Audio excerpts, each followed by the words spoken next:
अस्सलामुअलैकुम। उम्मीद है आप सब खैरियत से होंगे और अल्हम्दुलिल्लाह हम भी खैरियत से हैं। और यही दुआ है कि अल्लाह पाक हम सबको अपने हिफ्ज़ व अमान में रखें और पूरी दुनिया से कोरोना को जल्द अज जल्द ख़त्म करें। आमीन सुम्मा आमीन।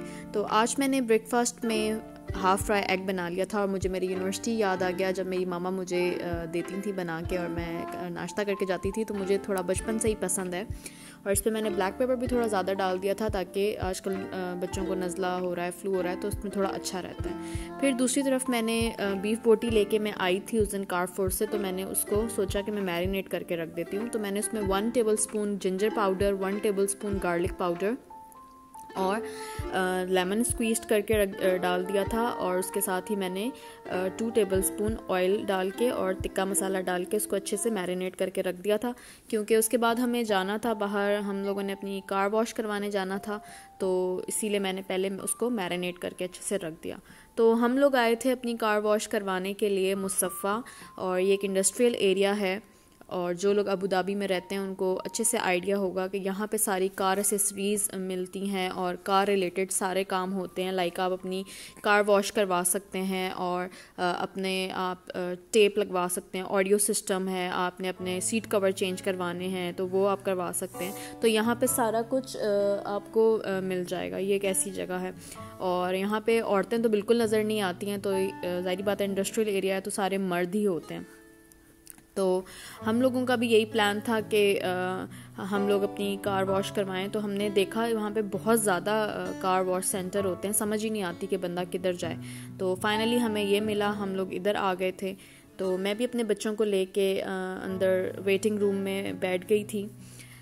तो हस्बैंड तो मेरे मुझे कह रहे थे कि आपको मैं मॉल उतार देता हूँ, आप बच्चों के साथ उधर चली जाएं, वहाँ पे आप बैठ के क्या करेंगी। बट मैंने कहा कि नहीं, मैं आपके साथ ही बैठना बेहतर समझती हूँ, क्योंकि मॉल में मैं अकेले बच्चों के साथ नहीं फिरना चाहती और मुझे वैसे भी नहीं पसंद अकेले फिरना। तो हम लोग वेटिंग एरिया में वेट कर रहे थे और मैंने सोचा मैं आपको थोड़ा सा दिखाती हूँ। तो अंदर रिलैक्सिंग चेयर्स भी थी, बट कोविड की वजह से थोड़ा सा मना किया हुआ है। तो हमारी गाड़ी वॉश हो गई थी काफ़ी अच्छी और काफ़ी टाइम लग जाता है, शाम को गए थे और मगरिब हो गई थी, तो बैठ के भी बंदा थक जाता है, लेकिन फाइनली हो गया था। बस मैंने जब देखा तो उन्होंने सन रूफ को थोड़ा सा नहीं साफ़ किया हुआ था, बट हम इतना थक गए थे, हमने कहा छोड़ो खुद ही कर लेंगे। तो वापसी पे हमने सोचा कि हम रोटियां लेते हुए चलते हैं, तो इसी तरह फिर हम थोड़ा रुक गए और हम लोगों ने रोटियां ले ली।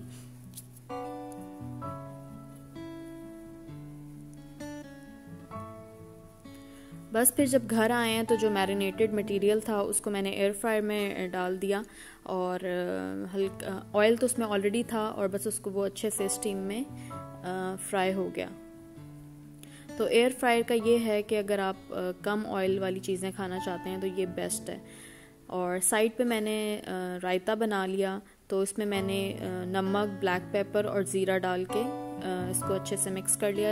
इसका ये होता है कि इसमें मिर्चें तो होती नहीं है तो बच्चे भी इजीली खा लेते हैं। तो हमारे जो टिक्के थे वो रेडी हो गए और बहुत ही मज़े के बने थे और काफ़ी देर तक मैरिनेट रहे हैं, तो वो बहुत नरम से थे, बल्कि ऐसा लग रहा था जैसे कि हम बिहारी बोटी खा रहे हैं।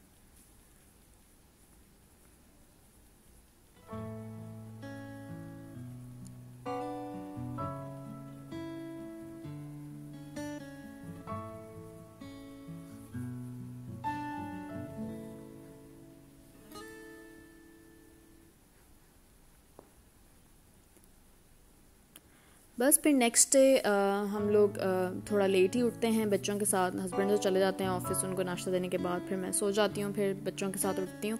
तो फिर मैंने आलू पालक बहुत मज़े का बना लिया था और साथ ही मैंने रोटी भी बना ली थी और मैंने सोचा कि हम दोपहर का खाना खा लेते हैं। तो बच्चों को खाना खिलाना बहुत ही मुश्किल काम है। मैं उसके लिए बैठी हुई थी कि बेटा आओ खाना खाते हैं, बट वो डांस कर रहा था और ये ऐसा ही चलता रहता है बच्चों के साथ।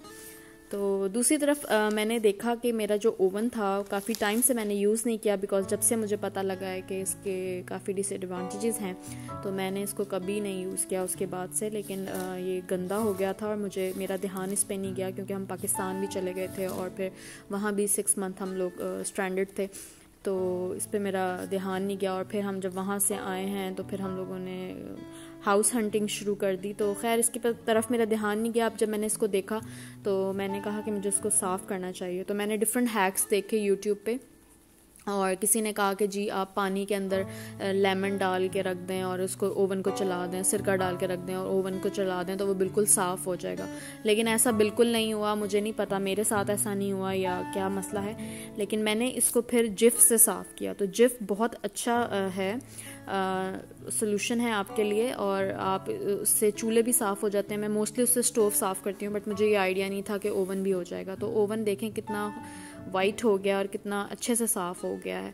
तो जिफ बहुत अच्छा है। मेरे हस्बैंड ने मुझे एक और भी जेल ला के दिया था, वो भी लेमन का ही था, लेकिन उसने भी काम नहीं किया। तो जिन लोगों को स्टोव साफ़ करने हैं या कुछ इस तरह की, तो आप जिफ ले आएँ। दूसरी तरफ मेरा ये स्टैंड फ़ैन भी था, तो मैंने सोचा इसको भी मैं साफ़ कर लेती हूँ, क्योंकि ये बहुत काम आ जाता है हमारे। मोस्टली तो आपको पता ही है कि एमिरेट्स में यहाँ पे ज़्यादातर फ़ैन्स नहीं लगे हुए होते। यहाँ पे मैं जब से हूँ यहाँ पे मैंने तो फ़ैन नहीं देखा, हर घर में एसी ही लगा हुआ होता है। तो फ़ैन की इतनी ज़रूरत नहीं पड़ती, लेकिन ये बहुत अच्छा है कि हम इसको किचन में रख लेते हैं। मोस्टली मैं पुराने घर में भी मैं इसको अपने किचन में रखा हुआ था, वहाँ पे रख के हम इसको जब भी मैं मॉपिंग करती थी तो इसको मैं चला देती थी, तो अच्छे से वो ड्राई हो जाता था। और इधर भी मैं इसको इसी पर्पज़ के लिए यूज़ कर रही हूँ। तो है भी बहुत लाइट कलर का, तो स्टेन्स पड़ ही जाते हैं। खैर चीज़ें गंदी हो ही जाती हैं, लेकिन हमें साफ़ कर लेनी चाहिए, इसमें कोई शर्म की बात नहीं है। तो मैंने भी इसको साफ़ किया, और मैं कोई ना कोई काम निकाल ही लेती हूँ कि मैं खैर बच्चों के साथ तो थोड़ा मुश्किल हो जाता है, लेकिन एनीवेज़ ये देखें कितना खूबसूरत साफ़ सुथरा हो गया। तो उम्मीद है आपको मेरी वीडियो पसंद आई होगी। Thank you so much.